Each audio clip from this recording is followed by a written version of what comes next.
ठीक है, रिकॉर्डिंग भी कर दिया, फिर अपन बाद में भी रेफर कर सकते हैं। तो सबसे सिंपल या सबसे पहला है कि भाई लेना क्या है, ये क्वेश्चन आता है राइट, कि क्या लें। तो यूजुअली आपको बहुत लोग बोलेंगे कि भाई जो सबसे गिरा हुआ है या रिसेंटली जो बहुत गिरा हुआ है उसमें लो। जैसे अडानी बहुत गिर गया था तो लोग बोल रहे थे अडानी के शेयर्स ले लो राइट। या किसी भी चीज़ का कोई भी कंपनी का कंट्रोवर्सी आता है और वो बहुत गिर जाता है, तब लोग बोलेंगे कि ये शेयर ले लो। बट उसमें एक चैलेंज आता है जो मैं बताऊंगा। तो मेरा अप्रोच एग्जैक्टली ऑपोजिट है। मैं 52 वीक हाई का लिस्ट देखता हूँ और जो स्ट्रॉन्गेस्ट है वो लेने की कोशिश करता हूँ। तो मेरा फंडा है buy strength and sell weakness. ठीक है, तो बाय स्ट्रेंथ क्यों मुझे अच्छा लगता है instead of buying cheap stocks, वो मैं बताता हूँ अभी। तो मैं क्या करता हूँ, जब मार्केट शुरू होता है या अगर मेरे को अभी एनालाइज करना है राइट, तो मैं अभी स्क्रीन शेयर करता हूँ। स्क्रीन दिख रही है आपको भी, स्मिथ और Yes, yes, yes, yes. I can see. Nilesh? Nilesh screen दिख रही है? सॉरी सॉरी, हाँ म्यूट पे था। हाँ, यस यस। ठीक है, तो अभी पहले जैसे पब्लिक बोलती है ढूंढने का ना, तो अभी जैसे एस्ट्रल पॉली है वो 52 वीक लो पे है, मतलब साल में सबसे सस्ते पॉइंट पे 52 वीक लो पे क्लोज हुआ है एस्ट्रल पॉली राइट। तो यूजली लोग बोलेंगे ये बहुत सस्ता है, इसको ले लो, है ना। तो अभी इसका हम चार्ट देखते हैं। ये मार्केट स्मिथ करके बहुत अच्छी साइट है, उस पर अगर आप एस्ट्रल पॉली डालोगे, इधर मैंने डाला हुआ है ऑलरेडी तो इसलिए दिख रहा है। तो वो चार्ट दिखा रहा है, इधर चार्ट दिख रहा है ना। तो पहले मैं चार्ट देखता हूं। तो चार्ट में ये ब्लैक लाइन जो है वो उसके 200 दिन के एवरेज है, और ये जो 50 डे का एवरेज है वो लाल लाइन है ना। तो आप देखोगे कि वो उन दोनों से नीचे है, मतलब लॉन्ग टर्म जो 200 दिन माना जाता है और शॉर्ट टर्म जो 50 डे माना जाता है, उन दोनों से नीचे है वो, सबसे सस्ते पॉइंट पे साल के है। अब क्या होगा, अगर आप इधर ले लोगे, अगर समझो इसको इन एंटिसिपेशन के आगे मैं ऊपर बेचूंगा, लेकिन क्या होता है कि आप जैसे जैसे ये शेयर ऊपर जाता है ना, तो जितने भी लोग इधर अटके हुए हैं, समझो ये 50 डे से नीचे गिरा है, यहाँ पे सबने लिया है हर एक लेवल पे राइट। किसी ने 1800 पे लिया है, किसी ने 1700 पे लिया होगा, किसी ने 1750 पे लिया होगा, किसी ने 1650 पे लिया होगा। तो ये जैसे जैसे जरा भी ऊपर बढ़ेगा ना, उसमें सेलिंग आती जाएगी, क्योंकि लोग अटक जाते हैं, वो निकलने की कोशिश करते हैं, है ना। तो इसलिए जो आप नीचे में अगर स्टॉक लोगे तो वो जल्दी आपका ऊपर नहीं आएगा, क्योंकि जो भी लेवल पे वो थोड़ा भी ऊपर आएगा तो जो भी अटका हुआ होगा वो निकलने की कोशिश करेगा। ठीक है, तो ये पूरा इसको ट्राइवर्स करने में बहुत टाइम लग जाता है। तो अगर आपका लॉन्ग टर्म व्यू है तब ठीक है, 52 वीक लो वाले स्टॉक्स आप ले सकते हो। बट अगर आपको क्विक ट्रेडिंग करनी है तो उसके लिए अच्छा नहीं रहता है। ठीक है, इधर भी आप नीचे देखोगे वॉल्यूम्स भी दिखाता है। तो ये वॉल्यूम्स जो लाल लाइन है वो एवरेज दिखा रहा है और उससे ऊपर है, तो on more than average volumes ये गिरते जा रहा है, अभी तक ये रुक रहा नहीं है। तो ऐसे स्टॉक्स मैं प्रेफर नहीं करता हूं लेने को। तो ये टेक्निकली तो खराब है, इसका डिमांड टेक्निकली तो खराब है ही कि 50 डे के भी नीचे है और 200 डे मूविंग एवरेज के भी नीचे है। वॉल्यूम्स भी खराब है, हाई वॉल्यूम्स पे बेच रहे हैं अभी भी। हाई वॉल्यूम होता है मतलब इंस्टीट्यूशंस बेच रहे हैं। अगर ये एवरेज से कम होता था मतलब रिटेल ही चल रहा है, रिटेल के बीच में ही चल रहा है ट्रेडिंग। बट ये अभी तक कोई इंस्टीट्यूशन है जिसके बाद अभी तक रखा हुआ है, वो निकल नहीं पाया, वो भी अभी तक निकल रहा है, इसलिए ये वॉल्यूम्स एवरेज से ऊपर जा रहे हैं। ठीक है, और फिर इसका हम फंडामेंटल देखें, ये जो लास्ट 2 साल के क्वार्टरली अर्निंग्स दिखाता है, तो आप देखोगे कि इसकी सेल्स खाली 1% ग्रो हुई है लास्ट क्वार्टर के हिसाब से, और इसकी जो प्रॉफिट है या ईपीएस है वो खाली 16% से नीचे गया है। मतलब लास्ट ईयर के हिसाब से उसका प्रॉफिट कम हुआ है, ऑल्दो प्रॉफिटेबल है लेकिन कम हुआ है। तो हमको ऐसी कंपनीज नहीं चाहिए, हमको ऐसी कंपनीज चाहिए जो ग्रो कर रही है राइट। तो हमको उसमें डालना है। तो अभी 52 वीक लो लिस्ट में तो नहीं मिल रहा है, तो मैं जाऊंगा 52 वीक हाई लिस्ट में। तो मैं ये लिस्ट में जाता हूं, ठीक है। और इसमें से हम कंपनीज देखते हैं कौन सी कंपनीज हैं। आईटीआई है, लॉयड्स मेटल है, अपार है, बहुत सारी हैं, किम्स है, फर्स्ट सोर्स है, इन्फो एज है राइट। तो इन सबको एक कोई भी एक बोलो, आप लोग को कौन सा उठाना है तो वो उठा लेते हैं। लॉयड मेटल्स उठा लेते हैं। लॉयड मेटल उठा लेते हैं, चलो पहले लॉयड मेटल उठा लेते हैं। तो मैं ऊपर से एक एक जो है ना सब उठाता हूँ और मैं उसको एनालाइज करता हूँ। तो ये लॉयड मेटल मैंने उठा लिया पहले।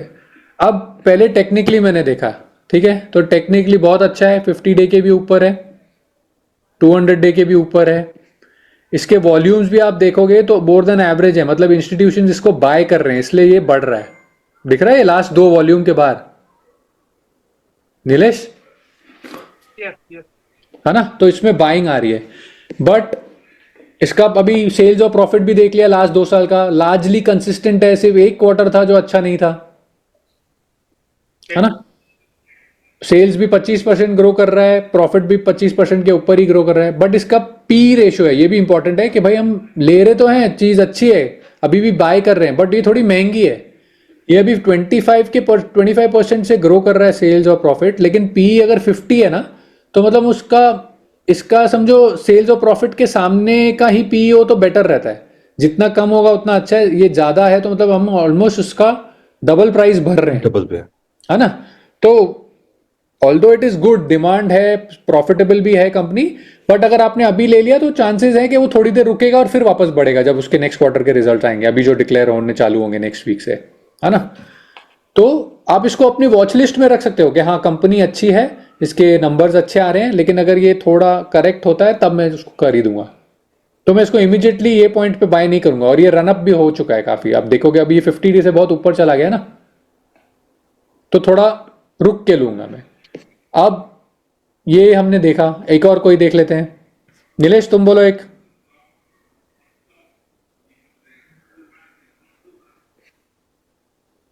नीलेश म्यूट पे हो क्या? Hi Dilip, this is hi, Nidhi here. हाँ निधि बोलिए। How are you? I am good good. Info Edge देखते हैं? कौन सा? Info Edge? इन्फो एज, हाँ चलो इन्फो एज देख लेते हैं। इन्फो एज जैसे अपना सबको पता है naukri.com है ना, वो इन्फो एज के नाम से है, तो नौकरी या इन्फो एज हमने लिया। अब ये इन्फो एज भी आप देखोगे तो ये भी 50 डे और 200 डे के ऊपर है, राइट। तो टेक्निकली इट इज गुड। इसके भी वॉल्यूम्स आप देखोगे तो इंस्टीट्यूशंस आर बाइंग, है ना। लास्ट एक हफ्ते में ही अगर देखोगे तो 2 दिन एवरेज से ऊपर बाइंग आई है और 1 दिन ऑलमोस्ट टच हुआ है एवरेज, तो वो नहीं करेंगे, फिर भी 2 दिन तो है, मतलब इसमें बाइंग आ रही है। अब इसका ये देखेंगे हम क्वार्टरली रिजल्ट्स, तो क्वार्टरली रिजल्ट्स इतना इंप्रेसिव नहीं है, राइट, जितना लॉयड्स मेटल का था, वो ज्यादा कंसिस्टेंट था, राइट। और इसका लास्ट क्वार्टर का रिजल्ट का प्रॉफिट्स बहुत नीचे आया था। सेल्स भी 12% ग्रो कर रहा है, which is I would say average, not very good, ठीक है। अब इसका पी देखो, पी कितना है, बहुत ज्यादा है, क्योंकि इसका लास्ट क्वार्टर का जो ईपीएस है वो कम आया होगा, इसलिए वो बहुत ज्यादा दिखा रहा है। तो अभी दिसंबर के बाद रिजल्ट कैसा आता है उसके हिसाब से, उसके बाद हम डिसाइड कर सकते हैं कि लेना चाहिए या नहीं। बट अगर मुझे लॉयड्स मेटल और नौकरी में अगर चूज करना पड़ेगा तो अभी के डेटा के हिसाब से I would prefer Lloyds metal, but on a decline, है ना, क्योंकि उसका टेक्निकल अच्छा है, फंडामेंटल अच्छा है, बट प्राइस थोड़ा महंगा है, राइट। अभी एक स्टॉक जो मैंने लास्ट वीक में लिया था वो मैं दिखाता हूं, वो इसमें लिस्ट में है, मुथूट। मुथूट। अरे आपको कैसा मालूम? मैं भी लिया हूँ। अच्छा आपने भी लिया, वेरी गुड। तो मुथूट फाइनेंस है, वो 50 डे के ऊपर है, 200 के भी ऊपर है, और यहाँ पे देखोगे आप लास्ट 2-3 दिन से वो अबाव एवरेज वॉल्यूम्स पे था, अब वो बढ़ गया, तो फ्राइडे को उस पर थोड़ी प्रॉफिट बुकिंग आ गई। मैं थोड़ी क्यों बोल रहा हूँ, क्योंकि अगर ज्यादा होता था तो ये प्राइस बहुत ज्यादा गिर जाता था, बट आप देख रहे हो कि जितना सेलिंग आया है वो उसके प्रीवियस डे का लो भी नहीं तोड़ पा रहा है ना। उसका प्रीवियस डे का लो था 2200, उधर तक नहीं गया, वो 2228-15 तक का लो गया है। तो ये इसका ये हो गया, मतलब टेक्निकली अच्छा है, फंडामेंटली भी इसकी प्रॉफिट्स और सेल्स बढ़ रही है, और इसका पी रेशियो ऑलमोस्ट जितना इसका सेल्स और प्रॉफिट है उतना ही है, तो ये रीजनेबली प्राइस्ड है। So among the 3 this would be my top bet. अगर अभी भी कल भी अगर वो अच्छा करता है तो आई वुड प्रेफर बाइंग दिस, ठीक है। तो हमको टेक्निकल भी देखना है, क्योंकि टेक्निकल वाले भी लेंगे और फंडामेंटल भी अच्छा होगा तो फंडामेंटल वाले भी लेंगे। 2 टाइप के लोग होते हैं मार्केट में ना, तो हमको दोनों का वो चाहिए कि दोनों की बाइंग आए, टेक्निकल वाला भी ले और फंडामेंटल वाला भी ले। अभी फंडामेंटल वाले थोड़े रीजनेबली प्राइस है तो इतना नहीं लेंगे। अगर ये और चीप होता था, जैसे हमने जब चालू किया था तब वो 18 के करीब था या 17 के करीब था, तो वो बढ़ बढ़ के 19 तक आ गया है अभी पी, तो वो भी लेते हैं। तो वो मैं प्रेफर करूंगा कि और कोई अगर आ गया 52 वीक हाई लिस्ट में है लेकिन जो इससे भी बेटर है तो वो लूंगा, नहीं तो ये मेरा टॉप पिक है अभी। ठीक है। और But your rate bar, in the rate bar, if it is going up above your rate line, right? That हाँ means the institution itself is selling out something, right? Yes, लेकिन usually क्या होता है, अगर ये इतना सेल करता है ना तो प्राइस बहुत गिरता है। अभी समझो मैं यहाँ पे देखता हूँ, आपको दिखाऊँ, यहाँ दिख रहा है ये वाला बार, Mm-hmm. यहाँ पे देखो ये भी ऊपर था बट ये प्राइस ज़्यादा हुआ, ठीक है। सो दिस इज बिकॉज अभी 50 डे के ऊपर है, तब तक इट्स ओके कि थोड़ा प्रॉफिट बुकिंग भी आएगा, राइट। आप यहाँ से देखो, यहाँ से सीधा 2000 से 2300 के करीब तक या 200 के करीब तक 10% इन से 1 और 2 वीक्स गया है वो, राइट। तो इंस्टीट्यूशन भी थोड़ा बेच देते, बोलते बहुत जल्दी बढ़ गया है, दे वर नॉट एक्सपेक्टिंग इतना जल्दी मिल जाएगा। तो वो लोग अगर पूरा साल रुकते हैं, उनको वहाँ पे अपने कंट्री में 5% भी नहीं मिलता है और इधर मेरे को 10% मिल रहा है, मैं टैक्स वैक्स दे के मुझे अगर फिर भी 8% भी मिल जाता है शॉर्ट टर्म दे के, तो मैं क्यों नहीं लूँ। और उनका क्वांटिटी तो ज़्यादा है ना, तो वो वैसे सोच के करते हैं, फिर वो दूसरे स्टॉक में रोटेट कर देंगे जो चल रहा है। अभी नेक्स्ट वीक से जैसे रिजल्ट्स आएंगे तो कोई अच्छा करेगा तो वो उसमें रोटेट कर देंगे। ये फिर अगर समझो और बहुत गिर गया, 50 डे के करीब आ गया, तब वो वापस ले लेंगे, ठीक है ना, क्योंकि टेक्निकली अभी भी ठीक ही है, फंडामेंटली भी कुछ प्रॉब्लम नहीं है। तो ऐसा होता है इनका, तो ये लोग शॉर्ट टर्म में भी कर देते हैं कि अगर मेरे को जल्दी क्विक रिटर्न मिल गया 10% का विद इन अ वीक और 2, so why should I wait for the whole year. मैं बैंक में अगर पैसा रखता हूँ तो एसबीआई जैसी बैंक तो मुझे 3% देती है पूरे साल का। मुझे एक हफ्ते में अगर 10% मिल रहा है, या 2 हफ्ते में मिल रहा है, या 3 महीने में मिल रहा है, 6 महीने में भी मुझे 10% मिल रहा है, सो it is good enough for me, right. Plus उनका करेंसी Yeah. भी होता है कि करेंसी उतनी डिप्रिशिएट हो जाती है तो उसमें उनको फिर प्रॉब्लम आती है, तो सोचा मेरे को एक हफ्ते में मिल रहा है तो करेंसी इतना नहीं मूव होता है, ठीक है। तो ये करता हूं मैं। और स्टॉप कैसे लगाता हूं फिर मैं, अगर मैंने लिया समझो 20 से आई बॉट इट एट 2000 में लिया था, तो मैं उसके या तो 10% हो या ये 50 डे 200 डे तोड़ दे तो मैं बेच दूंगा कि मतलब इसमें और बाइंग नहीं आ रही है और डिमांड नहीं है, मैंने गलत प्राइस पे ले लिया, मैंने बहुत महंगा ले लिया, ठीक है ना।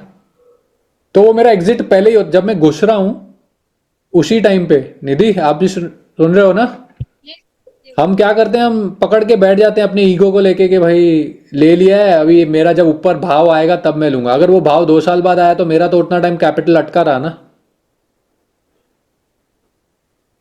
तो मैं लेता हूं जब, तो मैं खुद डिसाइड करो आपके नेचर के हिसाब से, आपके लिए 5% है, 10% है, 15% है, 20% है। 20% तो मैक्स होना चाहिए, उसके नीचे गया तो बेचना ही बेचना चाहिए, क्योंकि उसके बाद फिर और खराब होता है, फिर वो 50% या 80% नीचे जाता है usually.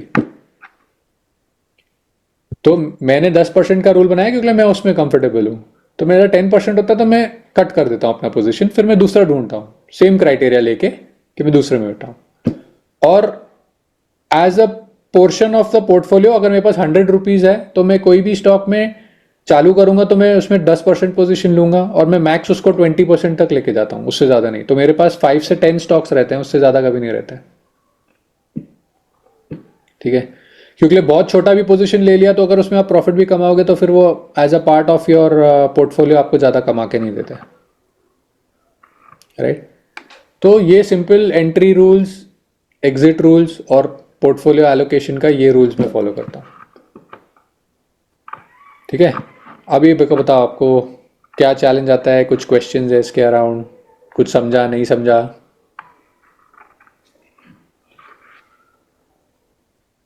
I'll let Nilesh answer the questions first because I'll have a lot of. Yes Nidhi. नहीं, मेरा तो अभी एक्चुअली मैंने लास्ट ईयर से ही स्टार्ट किया है, तो पोर्टफोलियो हाँ। भी इतना वो नहीं है अभी। मैं ट्राई ही कर रही हूँ, मतलब Okay. स्टार्टिंग ही है, तो आई एम जस्ट एकदम से भी इन्वेस्ट करना इट्स नॉट गुड ना। हाँ कि हाँ अभी भाई, लास्ट ईयर ही मैंने स्टार्ट किया है, तो जब सीख रहे अभी हो तो जैसे छोटे अमाउंट से ही करो। हाँ वही। नहीं, मुझे ये क्वेश्चन जैसे कि बोलते हैं कि इन्वेस्टमेंट के लिए ले लीजिए, सपोज इट इज रिलायंस और टाटा मोटर्स हाँ for example I am saying. हाँ सो इन्वेस्टमेंट तो कितने साल इन्वेस्टमेंट के लिए कितने साल मतलब ऐसा होता है ना कि उसमें प्रॉफिट आता है सपोज, तो ऐसा लगता है कि चलो प्रॉफिट बुकिंग की जाए। हम्म। हाँ तो मेरे पोर्टफोलियो में ऐसे बहुत से स्टॉक्स है जो डबल या 3 गुना भी हो गए।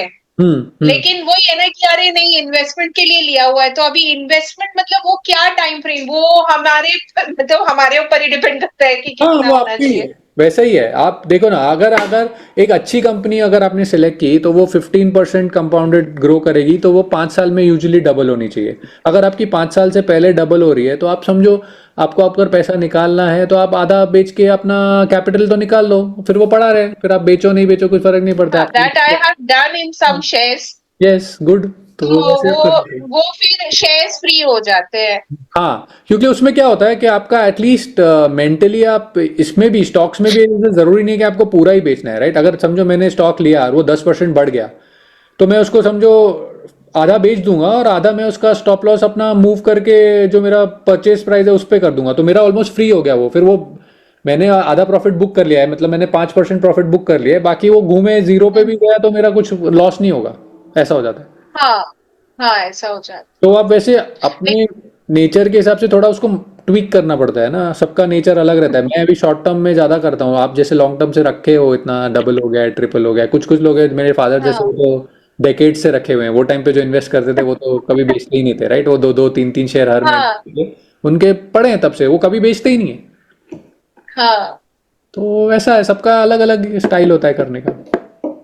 हाँ, एक्चुअली वो समटाइम इट्स फील्स लाइक जैसे कि अभी कोई भी शेयर है वो अभी हम्म, डबल या ट्रिपल हो गया है, तो हम्म। एक बार ही लगता है कि प्रॉफिट बुक करना चाहिए, फिर लगता है no we will not get back on this rate ना, वी विल नॉट अभी। वो होता है, वो लेकिन उसका फिर डाउनसाइड ये है कि अगर बेयर मार्केट आ गया या सेलिंग आ गई बहुत सारी, तो आपका जो प्राइस है वो वापस नीचे आ जाएगा और फिर वो रिकवर करने में वापस 1-2 साल लग जाएंगे आपको। बहुत टाइम लगेगा। हाँ, हाँ तो वो वो भी आपको है। दिमाग में रखना है, राइट? वो हाँ दिमाग में रख के आप चलो, तो फिर आपके ऊपर वापस है कि आपको क्या कंफर्टेबल लगता है। क्योंकि बाद में क्या रिग्रेट होता है कि अरे यार मेरे को बेच देना चाहिए था वो टाइम पे, है ना? एटलीस्ट आधा हाँ तो बेच देना चाहिए था, या 25% तो बेच देना चाहिए। तो आपको जैसा कंफर्टेबल हाँ लगे उस हिसाब से थोड़ा अमाउंट बेच के बाकी अमाउंट आप रख सकते हो।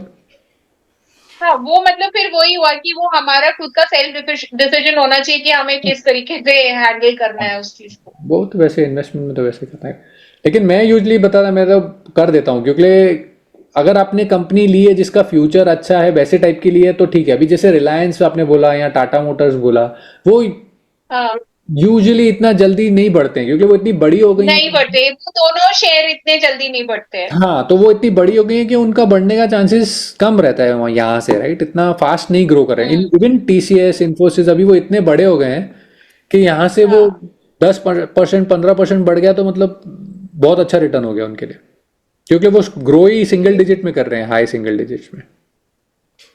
यस। उनका अभी रिजल्ट भी आएगा क्वार्टरली, तो अभी देखें इस बार तो अभी सब वो डॉलर स्ट्रांग हो गया है, करेंसी हमारी वीक हो गई है, इसलिए वो बढ़ रहे हैं सब आईटी के शेयर्स और फार्मा के। बट हाँ उनका खुद का जो सेल्स और प्रॉफिट ग्रोथ है वो मैं ज़्यादा अच्छा नहीं एक्सपेक्ट कर रहा हूँ, लेकिन देखते हैं नेक्स्ट नेक्स्ट वीक से नहीं नहीं, टाइम उनका है। खुद का नहीं है। हाँ, हाँ तो वो है। क्या स्मिथ, आपका क्या क्वेश्चन था? So I would like to understand the candle patterns if you can explain me a little bit. Candle patterns में कौन से समझने आपको मेन? Options के एनी लिए कैंडल। ऑप्शंस के लिए मैं बोलूंगा स्मिथ, आप ना सिर्फ ऑप्शन में कैसा रहता है, वो ऑलमोस्ट ऑलमोस्ट जुआ रहता है, ठीक है? तो अगर बाय करना है तो आई वुड प्रेफर कि आप डायरेक्ट उससे अच्छा शेयर लो, क्योंकि उसमें आपको टाइम का वो लिमिटेशन नहीं रहता है। ऑप्शन जब yeah आप बाय करोगे, कॉल ऑप्शन बाय करोगे स्पेशली, तो टाइम का लिमिटेशन हो जाता है, राइट? जबकि मैं अगर उतने ही का ही शेयर्स ले लूं तो मेरे को वो टाइम का लिमिटेशन नहीं है। ऑप्शन मेरे को तब अच्छा लगता है जब मेरे को पुट बाय करना है, या मैं नेगेटिव हूँ मार्केट पे, राइट? जैसे अभी एस्ट्रल पॉली का मैंने दिखाया, वो गिर रहा है, राइट? तो अगर उसका ऑप्शन मिल रहा होता था एंड आई एम एक्सपेक्टिंग कि वो और खराब होगा, तो मैं उसका सामने वाला जो भी पुट है वो ले लूंगा फिर भी, क्योंकि मेरे को मालूम है जब गिरता है तो बहुत जल्दी गिरता है, ठीक है? तो उतना रिस्क लिया जा सकता है। बट कॉल पे I would not recommend actually. Call side पे अगर लेना है तो बेटर कि आप शेयर्स लेके रख दो, और जब बढ़े तब आराम से आप डिसीजन लो, क्योंकि आपका टाइम का वजह से आप अननेसेसरी उसको रिस्क ज़्यादा ले रहे हो, ऐसा हो जाता है। okay. Other than the P ratio and the other things that you just mentioned, right? हम्म, कि आपने बताया कि हम्म। आप क्या क्या एनालाइज करते हो, other than that are there any other attributes those you usually take care of, means you हाँ, usually watch? ठीक है। अभी इसमें पी रेशियो है, एक होता है रिटर्न ऑन इक्विटी जो यहाँ पे दिखा रहा है, राइट? ये दिख रहा है पी के नीचे। तो that is also Yeah. An important one. Return on equity 15% के ऊपर होगा, it's considered good, right? That means your company will double in every 5 years। ये है। फिर How about the 5-year PE range? That is lesser than the PE ratio. हाँ हाँ, this is giving you a range in last 5 साल में 11 से 18 के बीच में है। तो उसके हिसाब से भी आप देखोगे तो इसलिए जो प्रॉफिट बुकिंग आई है ना थोड़ी, वो आ गई है क्योंकि 19 पे चला गया तो वो बोलते हैं 5 year के एंड के ऊपर ही है थोड़ा, तो थोड़ा प्रॉफिट बुक कर देते हैं। But Should that be my closing call?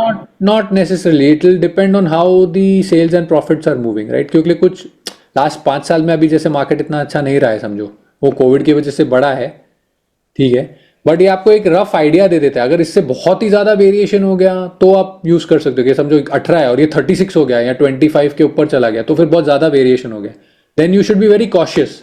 तो आपका स्टॉप लॉस आप ऊपर मूव कर सकते हो वो टाइम पे, राइट? तो ये आपको एक रफ आइडिया देने के लिए कि कौन से रेंज में घूमता है, ऐसा नहीं है कि इतने में ही घूमेगा हमेशा। ये मैच्योर कंपनीज के लिए ज़्यादा काम में आता है, जैसे टीसीएस, इन्फोसिस, रिलायंस, टाटा मोटर्स, उनके लिए ज़्यादा आएगा। ये मुथूट भी I would say is mature क्योंकि काफ़ी पुरानी कंपनी है। नए कंपनीज में इतना आपको नहीं मालूम पड़ेगा क्योंकि स्टार्टिंग में ग्रोथ एकदम फास्ट होती है, फिर वो धीरे धीरे स्लो डाउन हो जाती है, तो वो पी रेंज में घूमेगा ऐसा ज़रूरी नहीं है, ठीक है? तो रिटर्न ऑन इक्विटी इंपॉर्टेंट है। और यहाँ पे शेयर होल्डिंग जो है कि प्रमोटर्स के पास कितना है, म्यूचुअल फंड्स के पास कितना है, इंश्योरेंस कंपनीज के पास कितना है। तो आइडियली थोड़े तो म्यूचुअल फंड्स और प्रमोटर्स, म्यूचुअल फंड्स और इंश्योरेंस फॉरेन पोर्टफोलियो इन्वेस्टर्स होने चाहिए। कुछ कुछ होते हैं जिसमें कुछ होता ही नहीं है, तो फिर उसमें मैनिपुलेशन का चांसेस ज़्यादा रहता है, स्पेशली स्मॉल कैप्स में। तो वो कंपनीज में आप देखोगे ना तो आपको ज़्यादा ये म्यूचुअल फंड या कोई दिखेगा नहीं उसमें। तो वो फिर जो बड़े ऑपरेटर्स होते हैं वो उसको मैनिपुलेट करते हैं। वो उसके और एक और साइन होता है उसका कि जो स्टॉक प्राइस है वो हमेशा सर्किट मारते जाएगा ऊपर, है ना? रोज 5% ऊपर, 10% ऊपर, रोज 5% ऊपर, तो ये बजाज फाइनेंस नहीं, बजाज फाइनेंस नहीं मारेगा। बजाज फाइनेंस तो काफी अच्छा ग्रुप है तो उसको प्रॉब्लम नहीं आएगा। अच्छा ग्रुप है, बट सर्किट तो लगता है कभी अभी उसमें भी वो मतलब इसलिए कर रहा है कि बजाज फाइनेंस का भी पहले ही बहुत गिर चुका है, वो इतने साल से चला ही नहीं। अभी यहाँ देखो आप बजाज फाइनेंस का भी, आप जो हम चार्ट्स देखेंगे इसके हिसाब से बताओ अभी आप क्या करोगे। उसका क्या 7,400 या 7,500 तक गया था मंडे को उसका हाई ना, अभी मंडे नहीं सॉरी। आप यहाँ देखो 7,830 था इन जनवरी 2024, एग्जैक्टली एक साल पहले, है ना? इसके 7,830 फिर वापस 7,824 के हाई पे आया, अभी वापस इधर। तो मतलब एक साल से इसने ऑलमोस्ट नो रिटर्न दिया है, अभी भी उसके हाँ नीचे ही है अभी। लेकिन उसका नीचे ही है। सिचुएशन इंप्रूव हो रहा है, यहाँ पे दिख रहा है, यहाँ पे बाइंग आ रही है, दिख रही है इंस्टीट्यूशंस की, दिख रही है बाइंग इधर, यस है ना? तो इंस्टीट्यूशंस बाय कर रहे हैं और अभी इसका प्रॉफिट देखो आप, इधर गिर गया था इतना, है ना? यहाँ पे अगर आप देखोगे, यहाँ पे जब वो अच्छा था, यहाँ तक भी मैं बोलूँगा अच्छा था, तो उसका सेल्स और प्रॉफिट 20-30% ग्रो करता था दिसंबर 23 तक। उसके बाद से कम हो गया। तो ये इसने हाई कब मारा है? जनवरी 24 में हाई मारा है, राइट? तो फिर तब से उसका नीचे हो गया, मतलब उसका रिजल्ट अच्छे नहीं आए तो प्राइस गिरते गया, तो वो बेचते जाते हैं। सेल्स बढ़ रहा था लेकिन प्रॉफिट्स कम होने चालू हो गए। तो आपको दिखेगा कि this was a fast growing company Smith, और ये कम हो गया। अभी आप देखो तभी 30 to 97 के रेंज में चल रहा था, अभी उसका पी गिर गिर के 30 पे आ गया। अभी इनफैक्ट और कम आएगा क्योंकि इसका अभी 30% का ग्रोथ का डेज आर बिहाइंड इट। अभी वो 30% ग्रो नहीं कर सकता बिकॉज ऑलमोस्ट पूरे इंडिया में सबको उसने लोन दे दिया है, ठीक है? तो और किसको देगा अभी?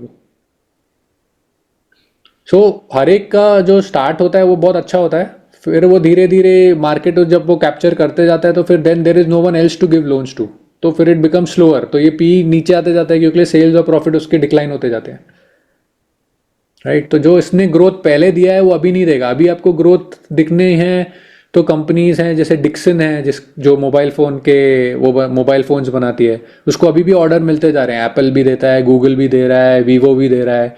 So that is growing at से 100% नाउ। अभी डिक्सन का मैं आपको दिखाता हूँ, ठीक है? तो it is extremely risky because उसका ग्रोथ जैसे ही स्लो होगा वो गिर जाएगा। ये दिस इज अबाउ 50 and 200, है ना? अभी इसका इंस्टीट्यूशनल बाइंग थोड़ा टाइम से कम है बिकॉज पहले ही बढ़ गया है। इसका ये ग्रोथ रेट देखो आपका लास्ट 2 क्वार्टर्स का 100% sales growth, 100% profit growth compare to last year, but P is 147, so it is almost fully priced, right. ये 40 से 2, इसका रिटर्न ऑन इक्विटी इज 22%। तो ये ग्रो कर रहा है बहुत फास्ट, लेकिन ये जैसे ही बोलेगा कि नहीं मैं अभी 100% पे ग्रो नहीं करूंगा, तो ये सीधा प्राइस इसका नीचे आ जाएगा। या 18,000 से समझो सीधा 15,000 आ जाएगा या उससे भी कम आ जाएगा। तो वो ऐसे टाइप की सेलिंग आ जाती है अगर वो बराबर नहीं होगा। तो ये दिख रहा है इतना बड़ा बार जो है, क्योंकि जब इंस्टीट्यूशन सेल करते हैं तो वो एकदम सब साथ में सेल करते हैं और वो जीरो मार के करते हैं कि भाई बेचो मेरा माल, मेरे को जाना है, निकलना है बस। 13,000 पे दिखा रहा है। हाँ, ये अक्टूबर में जो सेलिंग आई थी ना डोनाल्ड अपना यूएस के इलेक्शंस के पहले, उसमें सेल किया था उन्होंने। तो वो लोग क्या करते हैं, वो टाइम पे वो लोग इलेक्शन के रिजल्ट के पहले, चाहे वो इंडिया का हो या इधर का हो, वो लोग एक बार अपना पोजीशन ऑफलोड कर देते हैं कि बाद में देख लेंगे, वापस पकड़ लेंगे। यहाँ पे भी देखोगे आप एक बड़ी सेलिंग आई, ये इंडिया के इलेक्शन के पहले जून 4 को। जून 4 को खराब आया था ना, अपना पूरा मेजोरिटी नहीं मिला था बीजेपी को, तब गिरा हुआ है ये यूएस के इलेक्शन के पहले। ठीक है, तो ये जियोपॉलिटिकल इवेंट्स की वजह से भी इम्पैक्ट होता है। तो क्योंकि उनके पास इतनी बड़ी क्वांटिटी होती है सेल करने को कि वो सब धीरे धीरे नहीं निकाल सकते, तब तक प्राइस बहुत टूट जाएगा। तो वो बोलते हैं जितना निकलता है निकाल दो पहले, बाद में देखेंगे क्या करना है। ठीक है, तो और चार्ट्स में अगर चार्ट्स में दूसरा मेन अगर आप ये फॉलो करोगे तो क्योंकि ये ब्रेकआउट मार रहा है और न्यू हाइस के सामने लेता हूं मैं, तो दैट इज यूजुअली गुड। अगर आपको कॉल लेना भी है तो आई वुडेंट रेकमेंड, फिर भी अगर लेना है तो you can use the same criteria और जो नियरेस्ट कॉल है आप वो ले लो, आउट ऑफ द मनी ले लो भले ही, लेकिन जो नियरेस्ट है और वो 1-2 हफ्ते में नहीं निकले तो निकाल दो आप, क्योंकि ये मोमेंटम 1-2 हफ्ते में आना चाहिए, नहीं तो वो कम हो जाता है। अभी आप जैसे देखोगे इसका मोमेंटम कम हो गया, राइट, नहीं आ रही है बाइंग, तो ये स्टॉक प्राइस देखो ठंडा हो जाता है फिर। तो आपका कॉल का टाइम वैल्यू की वजह से उसका जो प्राइस है वो नीचे हो जाएगा, तो फायदा नहीं है आपको।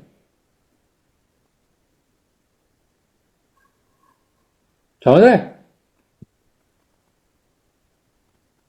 तो इसलिए बेस्ट रहता है कि आइडियली बेस्ट, जैसे अभी हमने बजाज फाइनेंस देखा, राइट। बजाज फाइनेंस अभी ये डेढ़ नहीं, 1 साल से 7,830 का लेवल नहीं तोड़ रहा है, राइट। और ये अभी बाइंग इसकी आनी चालू हो गई है। तो अगर अभी आप बजाज फाइनेंस का थोड़ा लोगे कॉल इसके बाजू का, तो there is a chance that you can earn. हो सकता है कि हो भी गया हो, थोड़ा इतना जल्दी नहीं होएगा क्योंकि बहुत लोगों ने नहीं लिया है। तो अभी ये 7,400 के करीब का अगर कॉल आप लोगे तो इधर से थोड़ा बढ़ने का चांस है कि अगर क्विक मूव आता है और 2-3 दिन में बाइंग वापस आती है और तो ठीक है, क्योंकि इसमें अभी मोमेंटम बन रहा है। अभी इसमें बाइंग बहुत टाइम बाद आ रही है और ये अच्छी आ रही है बाइंग, है ना। तो आप थोड़ा ले सकते हो इधर, बट उससे बेटर है कि स्टॉक ही ले लो। आपको मालूम है अगर स्टॉक 1 साल से चला नहीं है, कंपनी अच्छी है, आ जाएगा रिजल्ट अच्छा, तो मैं स्टॉक को पूरा मूव लेता हूँ ना, मैं खाली कॉल में क्यों करूँ, क्योंकि अगर नहीं आया तो फिर मेरा अटक जाएगा पैसा अननेसेसरी, फिर वो वेस्ट हो जाता है।